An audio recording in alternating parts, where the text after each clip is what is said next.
Hi everyone, welcome to Daily Tech Tutor. Today, I'll walk you through how to write a donation letter for a sick person. This letter is an important way to request financial support for someone in need of medical treatment.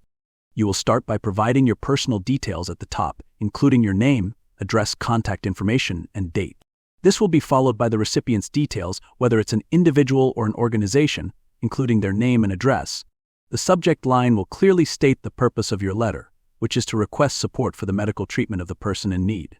When addressing the recipient, you will use a formal salutation such as "Dear Recipient's Name," ensuring the tone is polite and respectful as you begin explaining the situation.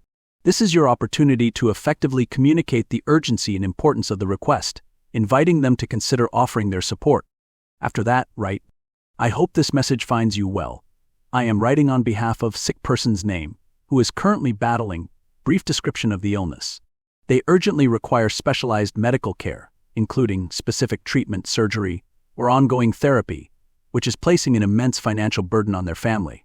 Despite pooling resources, we are unable to meet the escalating costs of treatment, hospitalization, and medication. We humbly seek your support in helping sick person's name access the treatment sick person's name urgently need. Your kind contribution, no matter the amount, can make a substantial difference in their journey to recovery.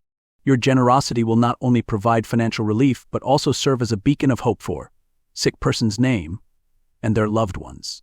Thank you for taking the time to consider our heartfelt appeal. Warm regards, your name, your contact information. Here's our sample donation letter for a sick person.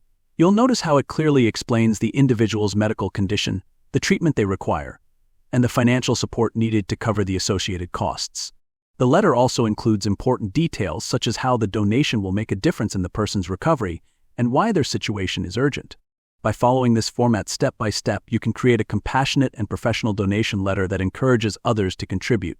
This letter helps raise awareness of the person's medical needs and financial burden. And with that, I end this video. If you found it helpful, give a thumbs up and subscribe for more tips on writing donation letters for those in need.